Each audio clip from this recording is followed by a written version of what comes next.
SpongeBob is the only guy I know that can have fun with a jellyfish for 12 hours!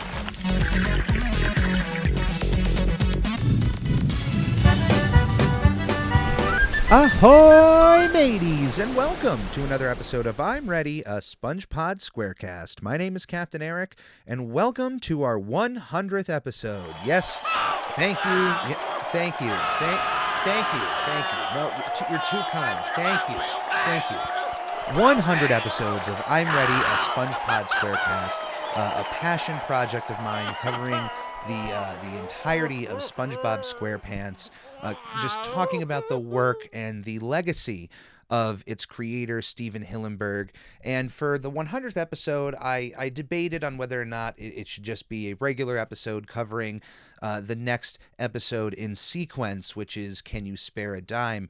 But in the end, I figured it would be the most important thing for me to do at this time. While we celebrate 100 episodes, I want to take the time away from the show and bring your attention over to Stephen Hillenburg and some of the charitable ways that we can continue his legacy. And a lot of these next few things I'm going to talk about are all connected to the man himself, and then a few for myself as well. But everything is about SpongeBob SquarePants first and foremost here on I'm Ready, a SpongePod SquareCast. And to think about this show and its legacy on television, and really to what the character of SpongeBob brings to the world on a daily basis, it warms my heart to know just how much one creation can bring to the world. One character can bring joy for generations to come. When you look at, even cartoon characters, TV characters, movie characters, the ones that can just last all of this time and still bring joy to fans, it's wonderful to see. And I love that something like SpongeBob SquarePants can be so worldwide that even through barriers like language, we can still appreciate the same animation, art, comedy, the writing of the show. It's a wonderful thing that helps bring us together. And what's even beyond that are the themes of the show that we can all relate to, those moments of anxiety in our life that we can feel like Squidward, or those moments that, sometimes we feel like Patrick, where we just kind of have to hit ourselves in the forehead that we messed that thing up, or you just felt so dumb, or those moments of giddiness where you just get so excited over something that you just are overjoyed, you almost dance like SpongeBob. It's these small little connections that even through different ages, different genders, different areas around the world, we can still, find these similarities through the writing of this show. And even beyond that, I think just even what the memes have been able to do for us. I think about it. When's the last time you went an entire day without coming across a SpongeBob meme on any of these social platforms? And even if it gives you a little bit of a chuckle, hey, there's a SpongeBob SquarePants like inadvertently helped bring another chuckle to you using a picture from an episode 20 years ago. That kind of stuff is beautiful. I love all of that. So just everything that Stephen Hillenburg brought to the table, and not just Stephen Hillenburg, all of the writers and animators and directors, anyone who has had a hand on that show has to be thanked for the work that they helped contribute. It takes so much more than just one person to bring these characters to life. The voice actors are a big part of that. You can have the best drawing of SpongeBob and the best writing for SpongeBob, but then if he doesn't sound the way that Tom Kenny brings him to life, then you don't have that same effect that lasts all this time. So for as much as I am bringing and shining the light to Stephen Hillenburg today, I do want to take the time to thank each and every person to have worked on SpongeBob SquarePants, regardless on if I haven't covered an episode you worked on yet. If you are working on newer SpongeBob episodes, and it'll be a while till I get to those, thank you. Thank you to anybody who has helped work on that show. I just like, it warms my heart to know that you're out there working on this project. And from the bottom of my heart, thank you. Thank you for your contributions. Stephen Hillenburg was born on August 21st, 1961, and I wanted to give a shout out to both of his alma maters that he attended, first of which was Humboldt State University, in which he had a major in marine science and had a minor in art. So you can already see the combination already forming of his loves there. He would then take his career over to the California Institute of the Arts, another alma mater of Stephen Hillenburg's, where he enrolled in their experimental animation program back in 1989, a year before I was born. But then you can just see the seeds forming of his career of animation, and then bringing in his love of oceanography. Now, that would eventually lead its way into a job from CalArts onto the staff of Rocko's Modern Life, and of course that would end up leading to his job running SpongeBob SquarePants for the first 3 seasons as a showrunner before departing after the first movie's release. In March of 2017, Stephen Hillenburg would announce that he was diagnosed with amyotrophic lateral sclerosis, or ALS. It is a fatal neurodegenerative disease that affects the motor neurons in the brain and spinal cord. If you remember the Ice Bucket Challenge that was fairly popular for a while a couple years ago, where celebrities and your friends and family would dump a bucket of ice water on your head while also nominating others to do the same. That whole social media challenge was awareness for ALS and to earn donations for ALS research. It is unfortunately a terrible disease to contract, and I know this seems like a very heavy subject, but it is a very real part of life that we have to talk about, and we shouldn't shy away from. And in talking about ALS, I wanted to shine a light on the ALS Association, that if you would like to donate to, you can find their donation link at als.org/donate, which for any of the charities or organizations I mentioned today, I will have all of their links in the podcast description or video description if you're listening to this on YouTube. Beyond that, I found the Jean-Michel Cousteau's Ocean Futures Society had set up a memorial fund in the name of Stephen Hillenburg. Now, for those who haven't really looked into oceanography, or, have no idea the last name Cousteau, if you've never heard of that, Jacques Cousteau is probably the most famous oceanographer that has ever existed, and the work that he put into oceanography and the creations that he helped bring to the world that are still being used to this day are just absolutely tremendous. I highly recommend looking into the films of Jacques Cousteau and how he studied the ocean. But Stephen Hillenburg was greatly influenced by the work of Jacques Cousteau. Now, you can check out Jean-Michel Cousteau's Ocean Futures Society at oceanfutures.org. From the site, there really isn't a way to find a link to the memorial fund. That is on a separate page. I will have that in the description below. But I loved the little blurb that they wrote about Stephen Hillenburg on the fund's page there. So even if you decide, hey, I unfortunately don't have the funds to donate, looking into these things, sharing them on your various social medias is also an extremely helpful thing to do, because it could reach somebody who can donate. But I would also just want to point out the little blurb they wrote here about the memorial fund. It's really nice. I'm not going to read it verbatim here, but it just highlights what Stephen Hillenburg and SpongeBob, the connection there with Jacques Cousteau, and clearly the work of the Ocean Futures Society.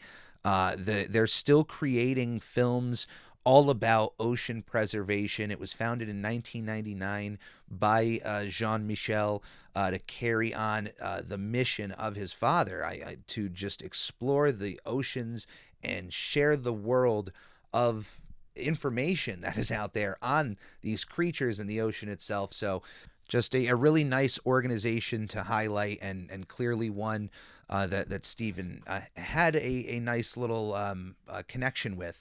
Now, both Stephen and his wife Karen Hillenburg had set up the United Plankton Charitable Trust. I don't, unfortunately, have a link where you can donate directly to that, and there doesn't seem to be much information as far as donations, but I did want to at least highlight that they did create the United Plankton Charitable Trust, and annually through that trust has given out at least $500,000, which just is absolutely incredible, and that usually gets dispersed to a bunch of their charitable donations that they are behind. A lot of the schools I've mentioned already, a lot of the organizations I have mentioned. Other schools to mention, though, the Polytechnic School in Pasadena, and also the Boys and Girls Club of Pasadena, along with the UCLA Foundation as part of their education donations. Now, I did want to also point to the Ocean Institute, the location that Stephen Hillenburg was a teacher at, an instructor on the creatures of the ocean, and also where he created the Intertidal Zone comic book. A comic book that used these tide pool creatures to help kids explain, the underwater facts or information about them. The host of this comic book was also a character known as Bob the Sponge, a actual sea sponge, a legitimate looking sea sponge named Bob. Legitimately beyond that, there's no comparison between the two characters. But it was the work on the Intertidal Zone that helped get Stephen Hillenburg into Cal Arts, into his animation career. And then eventually he would go back to look at the Intertidal Zone for inspiration, which would then lead to SpongeBob SquarePants.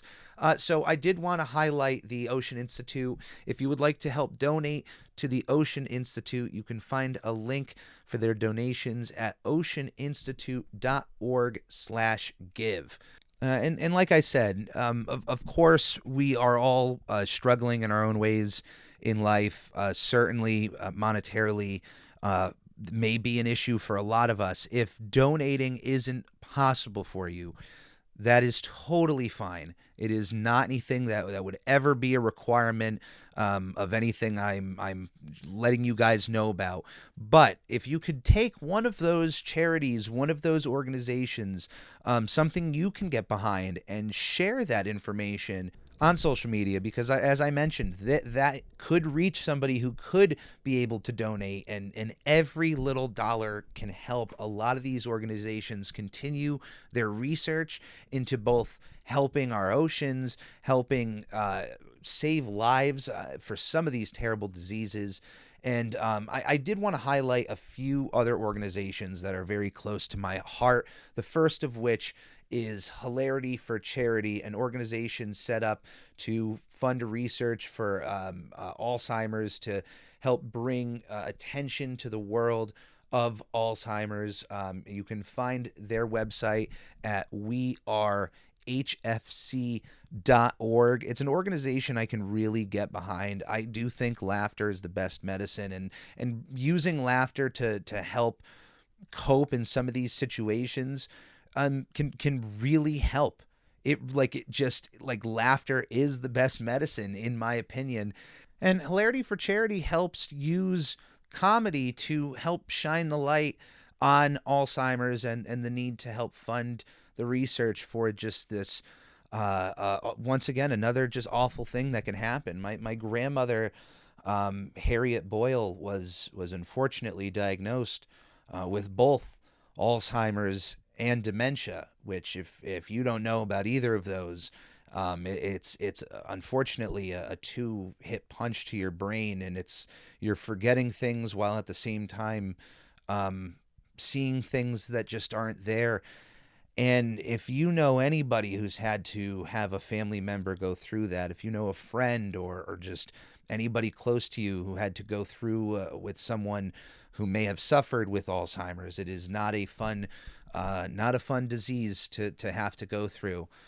But I always will get behind the idea of helping to bring comedy, to bring lightheartedness, to bring everybody together, even if we have to suffer together, if we can do so with a smile on our faces and to try to enjoy ourselves a little bit, then that's something I can get behind. I also want to shine a light on the Alzheimer's Association. They're another organization that you can donate to. ALZ.org is where you can find them. But one thing I have mentioned on the podcast before, I've mentioned the Ready Crew and this idea of I never want people to feel alone out there, and I really want to take this time to say that, but also expand on it a little bit more and just truly let you know what I mean by those words. Sometimes in life it can really feel like you're alone in your own head and there's no one else out there that can help you in that situation. And when you're feeling alone is when, the worst thoughts can creep into your mind. But I really want everybody out there to know that even if you feel like you have no friends or family around you, and that you are sheltered internally, you are not alone. There are so many people out there in the world, and there are so many people out there in the world that want you to know that you're not alone. Mental health in our society, unfortunately, is still not as understood as I feel it should be, but we are really getting there. We really are. I mean, just think about it. Mental health is talked about in a more positive light now in 2022 than it was 10, 20, 30, 40 years ago. And to see this progress moving forward is wonderful. And we need to continue this progress, and we need to continue to be open about ourselves. Just a few days ago, over a voicemail, I told a professional that I need help. And I used those words, which are extremely important. And I've talked to professionals over the last few years of my life, but it's usually at like a standoffish type conversation, not really opening up, but it's just, waiting kind of for the right person. And when you feel it, you feel it. And even if I don't get help from this exact person, the act of saying that is such a beautiful feeling, to be able to admit to yourself outwardly, even if you inwardly know that you need help, to outwardly tell somebody outside of your comfort zone, mind you. It's please don't ever feel ashamed to feel like you need to tell somebody that you need help, because we are all struggling out there with our own issues in our own personal lives, whether it be for our careers or friends and family or our professional careers. All of this, we're all struggling, and it is important to be open, but to make sure that we can talk about this. So I just, like I've always said, if you're on the Ready Crew, you will never be alone. I am always here to talk.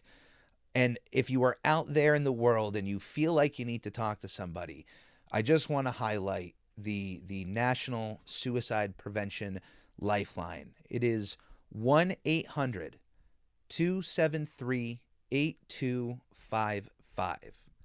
That's 1-800-273-8255.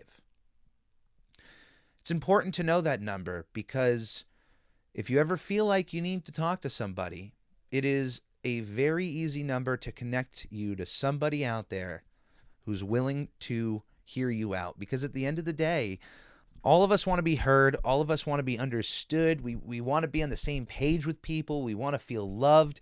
And that's all of the same desires that we have. And sometimes some of us just need an extra person to talk to. And I got to tell you, You can talk to friends and family day and night, but sometimes when you talk to somebody who is completely doesn't have an opinion going into the conversation, sometimes the advice that you can get from someone like that could change your life, could just change the direction, could just be super beneficial for you. So I want everybody out there to feel like they belong. So to anybody who has ever listened to this podcast, if it's 50 years from now and this audio still sits somewhere in the world, archived somewhere, thank you. Thank you for being a part of my life. Each and every one of you are. I love each and every one of you just because you're listening to a silly SpongeBob podcast. For me, it's my world. And with that, my name is Captain Eric. Thank you for coming aboard on this episode. Thank you for being here for 100 episodes. Here's to the next 100. It's been an absolute blast, and it continues to be, and it just keeps getting better season after season for me, and I just can't wait to see how things continue to grow. Thank you to everybody over at the SpongeBob SquarePants movie Rehydrated project. It has been an absolute ride with you guys. We are going to be releasing that project soon, and please stay tuned for more information. But everybody involved with that project, the animators, the sound, the heads behind the project, all of the moderators, bless you all. Love all of you. Thank you for everything. And here's to the next 100. Here's to the next 200 episodes. This show is something for me. It's for me, but I do hope you enjoy whatever I put out. So with that, ladies and gentlemen, thank you for coming aboard. We will see you here next week. Stay safe. Till next time.